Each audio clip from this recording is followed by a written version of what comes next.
Imagine a boy, no armor, no sword, no army behind him, just a leather sling and 3 stones in a pouch. Standing across from him was a giant, a warlord so terrifying that entire armies refused to face him, trained soldiers shaking in their boots.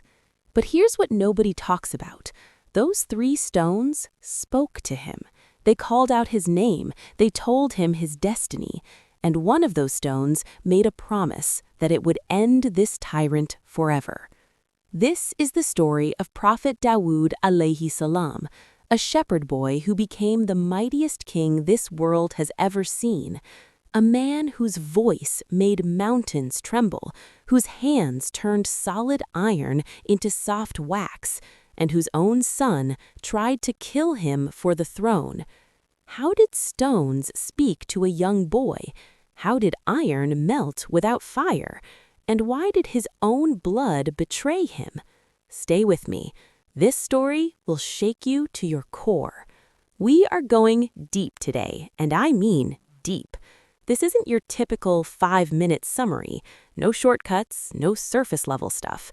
Today, we are walking through the complete journey of Prophet Dawud alayhi salam, from the quiet valleys of Bethlehem to the throne of Jerusalem, from a forgotten shepherd boy to the ruler of an empire that stretched across nations. And honestly, the more I studied this story, the more I realized most people only know 10% of it. If you are new here, welcome. This channel breaks down real Islamic history. No sugarcoating, no watered-down versions, just the raw, powerful truth that changes how you see the world. Now let us go back, way back, to a small, quiet town about 10 miles south of Jerusalem.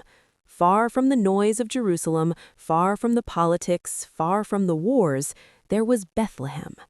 A quiet place, almost forgotten. The kind of town where nothing ever happened, where the air smelled like fresh earth after rain, where the only sounds were the bleating of sheep and the wind brushing through olive trees. Here lived an old man named Isha. He had several sons, strong sons, capable sons, sons that people noticed. But his youngest? Nobody paid attention to him. He was the smallest, the quietest, the one who was always sent out to the fields while his older brothers handled the important things. His name was Dawud. Now, let me paint this picture for you, because the details matter. Dawud alayhi salam was not ordinary looking. His face had a glow to it, a radiance. His complexion was fair with a touch of redness, and his eyes, there was something in his eyes, a depth, like he was carrying a secret that even he did not fully understand yet. Every single day, he would walk into the wilderness, just him, his wooden staff, a leather pouch, and a simple sling made of animal hide. No phone, no distractions, no noise, just him and the wild. And here is where this story takes its first shocking turn, because what this boy did in those jungles would make any grown man freeze in fear. Picture this, a young boy, maybe 14, 15 years old, walking alone in the wilderness, no weapon except a wooden stick and a leather sling. And a lion appears.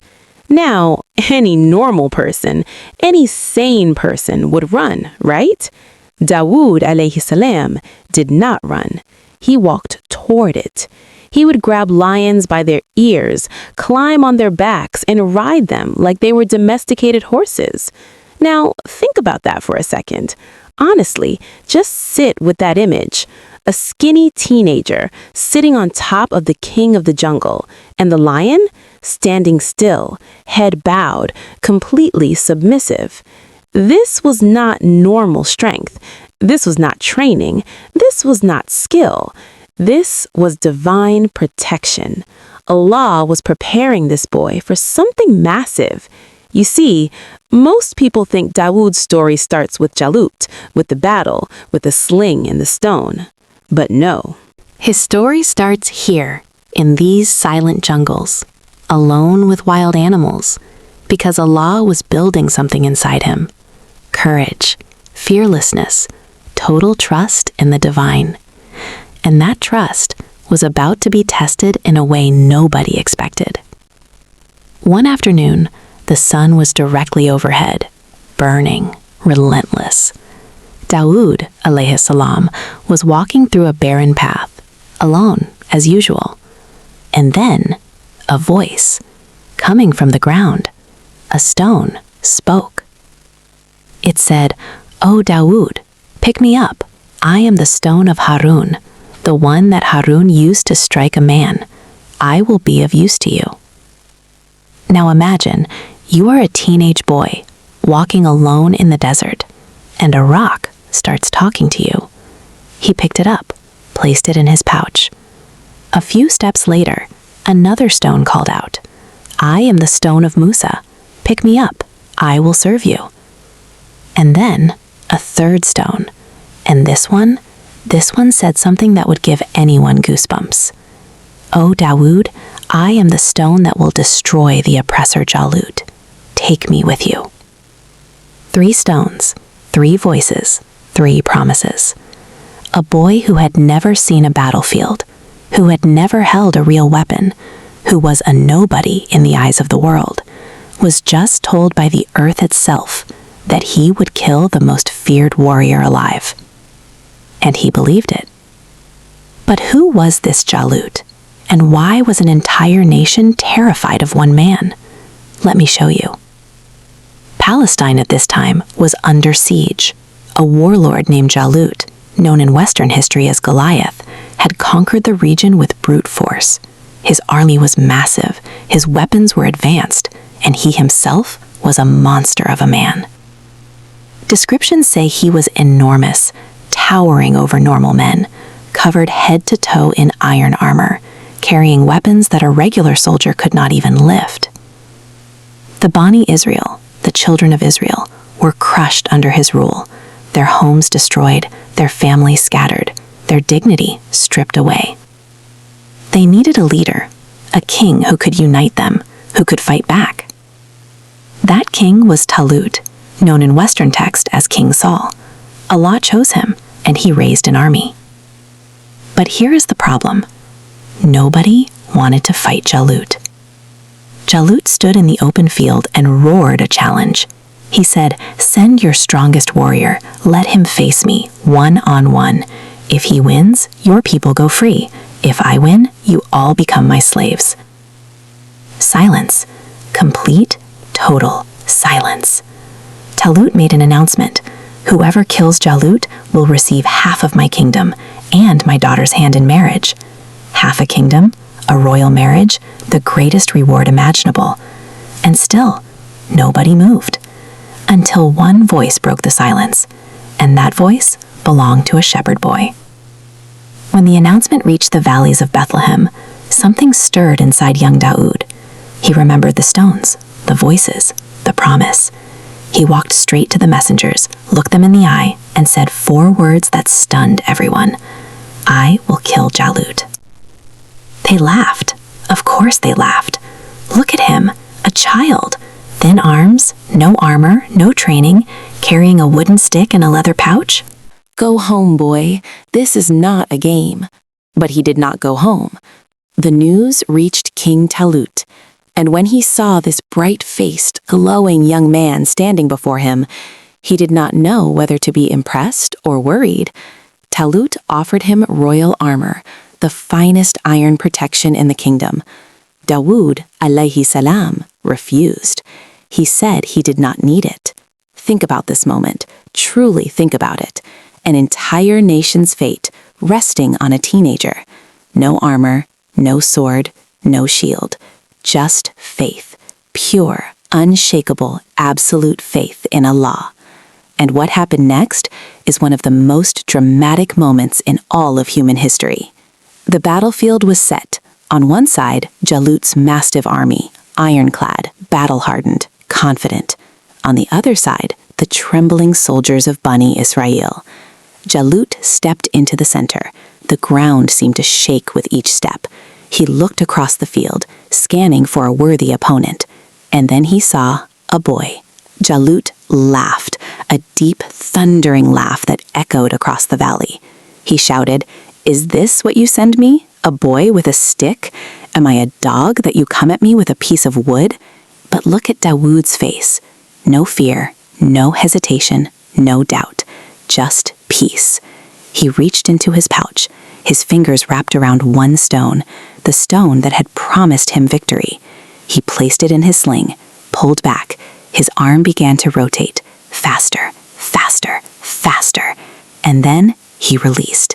That stone flew through the air like a ball of fire. It cut through the wind, straight, true, guided by a force beyond human aim. It hit Jalut right on his forehead, the one tiny gap in his helmet. And that mountain of a man, that terror who had haunted an entire nation, collapsed. Like a tower of sand, he fell. His eyes went still. His body twitched once, twice, and then nothing. The tyrant was dead. For a moment, nobody moved. Nobody breathed. And then the roar. Bani Israel surged forward. The enemy army, seeing their champion fall to a boy, panicked. They scattered like leaves in a storm. The Quran itself records this moment. Allah says, "They defeated them by Allah's permission, and Dawud killed Jalut." One stone, one boy, one moment of pure faith, and history was rewritten forever. But here is what most people do not realize. Killing Jalut was just the beginning of Dawud's story. What came after was far more challenging than any battlefield. True to his word, King Jalut gave Dawud half of his kingdom and his daughter's hand in marriage. Now pause here. Think about this transition. Yesterday, he was a shepherd, sleeping under open skies, eating simple bread, talking to sheep. Today, he is walking through marble halls. Advisors bow before him. Soldiers await his orders. A princess is his wife. Most people would lose themselves in this, right? Honestly, let us be real. How many people get a taste of power and completely change? But Dawud, alayhi salam, did not change. Not one bit. He still ate simple food, barley bread, dates. He still prayed through the night. He still fasted every other day. The Prophet Muhammad, sallallahu alaihi wasallam, himself praised Dawud's worship. He said, "The most beloved fasting to Allah is the fasting of Dawud." And then Allah revealed to him the Zabur, the Psalms, a divine book of wisdom, praise, and supplication. And when Dawud recited this book, something happened that defied every law of nature. Every morning, before the sun fully rose, when the world was still wrapped in silence, Dawud alayhi salam would sit in his place of worship, open the Zabur, and begin to recite. And when his voice filled the air, mountains responded. The Quran tells us Allah commanded the mountains to join Dawud in glorification. Those massive, solid, ancient mountains would vibrate with his praise. They would echo his words, "Subhanallah, Subhanallah, Subhanallah." Birds in the sky would stop mid-flight. They would hover in place and join the chorus. Wild animals, predators who normally tore each other apart, would gather around him, sitting peacefully, listening, as if hypnotized by the beauty of his voice. Honestly, I have read about this moment dozens of times, and every single time it gives me chills. Think about it. The entire creation responding to one man's worship. Mountains, birds, animals, wind, even the earth beneath him. And it is said when he wept during his recitation, his tears would fall to the earth and grass would grow where they landed. And the heat of his crying, the intensity of his longing for Allah, would cause that same grass to burn. Growth and destruction, from the same tears, from the same love. This was not just worship. This was a soul melting before its creator. But while Dawud was lost in this divine connection, inside his own palace, a storm was brewing, and it was coming from the person he least expected. His name was Absalom, Dawud's own son, and by all accounts, he was stunning, physically beautiful, tall, charismatic, the kind of person who walked into a room and everyone noticed. But beneath that beauty was ambition, raw, uncontrolled ambition. Absalom did not hate his father, let me be clear about that, but he wanted what his father had, the throne, the power, the kingdom, and he was willing to do anything to get it. He started small. He would stand at the palace gates. When people came seeking justice from the king, Absalom would intercept them. He would listen to their complaints, show sympathy, and then whisper, "If only I were your ruler, I would give you real justice." Day after day, week after week, he planted seeds of doubt. He took his father's humility and repackaged it as weakness. He took his father's devotion to worship and called it neglect. Then he raised a private force, 50 armed soldiers who followed him everywhere. He rode the finest horses, dressed like a king before he was one. And Dawud, alayhi salam, he was in his prayer chamber, lost in worship, unaware that his own blood was sharpening a knife aimed at his back. Then one evening, the thunder of hooves, screams in the streets, chaos at the gates. Absalom had made his move. He marched on Jerusalem with an army of supporters. His goal was the throne. When Dawud alayhi salam received the news, he had two choices: fight his own son, draw his sword against his own flesh and blood, spill the blood of his child to protect his crown, or leave.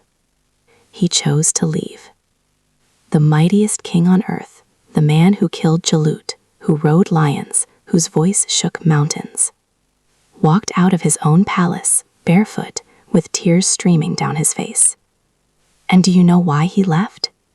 It was not cowardice. Absolutely not. He left because he refused to let a sacred city become a battlefield between father and son. He refused to let Allah's land be soaked in family blood. He chose mercy over power. But the story does not end with his departure. What happened to Absalom is one of the most dramatic endings in Islamic history. More eventually came, outside the city, in a thick forest.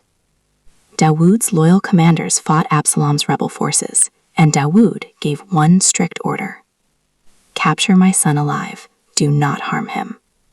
Even now, even after everything, even after the betrayal, the humiliation, the theft of his kingdom, he still wanted his boy alive. As the rebel army crumbled, Absalom fled, riding fast through the dense trees. But his long, beautiful hair, the hair that everyone admired, got tangled in the low branches of a massive tree. His mule kept running, and Absalom was left hanging, suspended between heaven and earth, trapped by the very beauty he was so proud of. The soldiers found him, and despite Dawud's orders, they killed him right there, hanging from that tree. When the messenger brought the news to Dawud alayhi salam, he collapsed. He wept, not as a king who had won back his throne, but as a father who had lost his child. My son, my son. This is the moment that breaks me every time I study this story. The man who never flinched before a giant, shattered by the death of a son who betrayed him. Because at the end of the day, he was still a father. Now, in the middle of all this, there is another chapter of Dawud's life that most people rush past. But honestly, this might be the most relevant lesson for us today. Allah sent a revelation to Dawud alayhi salam, and it said something unexpected. You would be a better servant if you did not depend on the public treasury, if you earned with your own hands. Now pause. Let that sink in. This is a prophet, a king, a man chosen by Allah himself. And Allah is telling him, earn your own bread. Dawud wept. He was overwhelmed. He thought, how? How can a king do labor? And then the miracle. Allah commanded iron itself to become soft in Dawud's hands. No furnace, no fire, no bellows, no coal. He would pick up a solid, cold, heavy piece of iron, and it would melt in his fingers like warm wax. He invented something revolutionary: chain-mail armor. Before him, soldiers wore heavy iron plates that restricted movement. You could barely walk, let alone fight. But Dawud created interlocking rings, light enough to wear comfortably, strong enough to stop a sword. He made one armor per day, sold each for thousands, and became completely self-sufficient. A king doing manual labor, earning halal income, refusing to be a burden on anyone. And let me ask you something. How many of us consider certain jobs beneath us? How many of us would rather take from others than earn with our own sweat? The greatest king on earth was a blacksmith by choice because Allah loved that about him. One day, while Dawud alayhi salam was deep in prayer, a tiny insect crawled across his prayer spot. He looked at it, and a thought crossed his mind. Why did Allah create something so small, so insignificant? What purpose could this tiny creature possibly serve? And then, that insect spoke. It said, "O Dawud, do you hear my steps? Do you feel my weight on this rock? Know this, the Lord of all worlds hears even my breathing. He sees even my footprints. So lower your voice and do not cry out as if he is far away. He is closer to me, a tiny insect, than you can imagine." The most powerful man alive, humbled by the smallest creature alive. That is the lesson. No matter how great you become, you are never too big to learn, and nothing in Allah's creation is too small to matter. There is one final chapter in this era that we cannot ignore. Near the Red Sea, there was a town called Ayla. Its people were fishermen, and Allah gave them one rule. Saturday is for worship only, no fishing. But every Saturday, the fish would come to the surface, thousands of them, right at the shore, almost begging to be caught. And on every other day, they would disappear into the deep. It was a test, pure and simple. Can you obey even when temptation is right in front of you? They found a loophole. They dug channels from the sea. On Saturday, fish would swim into these channels. They would block the exits, and on Sunday, they would collect their catch. They thought they were clever. They thought they had found a way around Allah's command. Dawud warned them. He begged them to stop. They laughed. That night was the last human night for those people. When morning came, they were no longer human. Allah had transformed them into apes. They recognized their own families. They crawled to their relatives, tugging at their clothes, crying with animal voices, but no words came out. They lived 3 days, then died, every single one. Their lineage erased from existence. The lesson? You cannot outsmart Allah. Every loophole you think you have found, He already sees through it. Obedience is not about technicalities, it is about the heart. So what do we take from all of this? A shepherd boy who trusted Allah and toppled a giant. A king who could command mountains, but chose to remain humble. A father whose heart broke, but never broke his faith. A craftsman who proved that honest work is worship. Dawud alayhi salam lived for 100 years. His kingdom stretched across nations, but his greatest legacy was not his empire. It was his heart. A heart that wept before Allah. A heart that bent iron but stayed soft. A heart that forgave a son who wanted him dead. If this story taught us anything, it is this. Allah does not look at your size, your wealth, your status. He looks at your heart, your trust, your patience, your willingness to obey, even when it makes no sense. If this video moved you, share it with someone who needs to hear it. Like, subscribe, and remember, every stone has a purpose. Even the smallest ones can bring down giants. Assalamu alaikum wa rahmatullahi wa barakatuh.